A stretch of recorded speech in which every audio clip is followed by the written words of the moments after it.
Next presenter is Dr. Mohibin Abul Qadir, and Dr. Mohibin will be presenting to screen myocilin mutation in a large South Indian family with early onset, juvenile onset, and primary open-angle glaucoma. Yeah, they'll be talking about screen myocilin mutation in a large South Indian population of early JOAG and POAG.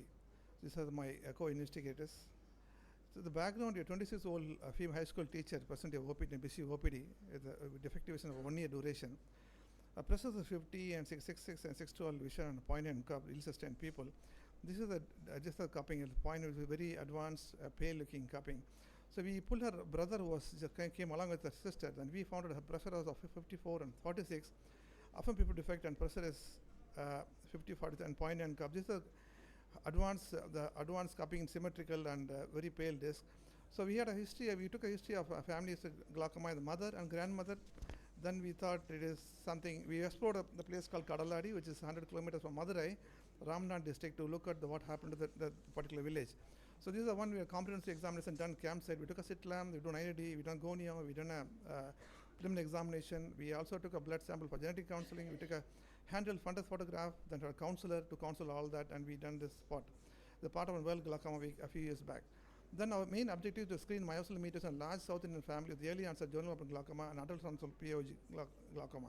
We done a comprehensive examination, I told you, in appellation and also in gonioscopy and a base camp, an IND and also fundus picture and also blood sampling. So we took an individual of the POG and angle closer glaucoma, we excluded from the study. And our main of the age group is less than 40 years, expressed in a POG, younger age group. The age of presence is 31, and gender is the equal distribution on all the groups. And look at the IOP is around 29.2 millimeter mercury, expressed in a POG compared to suspect and control is around only 13 millimeter mercury. And coverage ratio is 0.87, highly significant compared to POG suspect and a control. And CCT also is lesser compared to POG suspect and control. So this is a bar diagram which says the more IOP, the lesser CCT, and more coverage ratio, especially in a POG group. So we also compared a proborn, siblings, and offspring. We found a proborn and siblings are severely affected, whereas the offsprings are unaffected, but they are myocilin positive. So this is a picture, fundus picture of the both A and B and C are both of proborns and proborns, brothers and sisters, and offspring also having myocilin positive but yet to develop glaucoma. So the rate of progression among the proborn and sibling especially in fields is 2.8 decibel per year. And the age group I told you is around 20 to 30 years. The mostly people are affected in diagnosed glaucoma at the age of 20 to 30 years.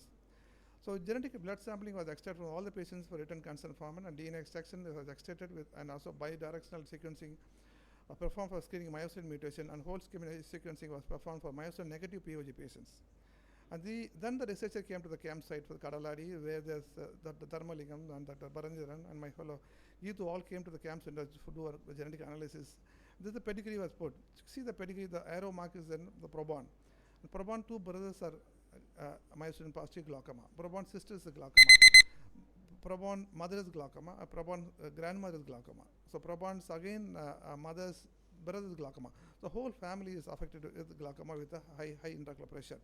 So out of 40 members, we screened for myocilin mutation in axon number 3, and we found out N480K in axon 3 was found in 20 members.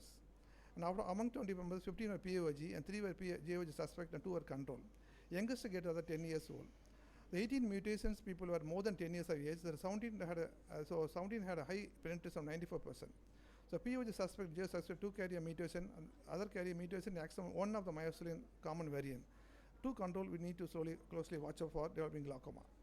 So N480K in our study is an alteration, it characterized by high intraocular pressure, and younger age, the disease presentation, and nearly 80% of the people, like out of 80% of the patients need a glaucoma filtering surgery, like trabeculotomy to control glaucoma. So whole exome sequencing done for people of POG suspect, and we identified polymorphism L432V in CYP1B1 gene, and also R76K in a myocilin gene. The further screening of this polymorphism and close relatives revealed that inheritance in the family, so this is associated with the POG suspect. So in conclude, JOAG had a mostly females, and the high intraocular pressure of 36.7 millimeter mercury. And the POG was where the males to female ratio 1:1, and the IOP is around 20.57.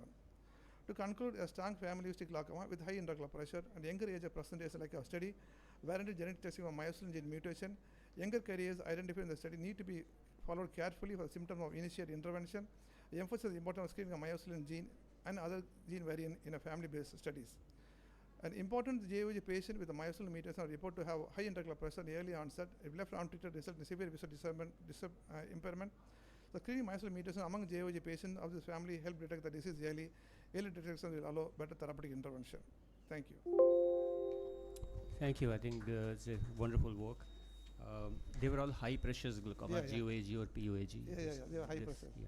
Okay. And large majority of them, they had the mutation positive. Yeah, in most your case. positive. Yeah. And were there any cases where the mutation was positive but they didn't have like We have you know. 3 patients. They had to develop a disease. They are 4 years and 3 years, and one more is around 10 years. So we are just watching them every year. We try to see something we can do for them. Any questions from the audience? What is the cost of testing? Is there any limiting factor for doing this testing? I think because we have large pool of patients, so we pull it for some time, then we done one go. I think we can able to do it. Our research centers have some funds, so they can able to do it. Yeah. Because globally now this is the way forward. More and more evidence shows that genes are the way forward for glaucoma. Yeah. Thank you. Thank you.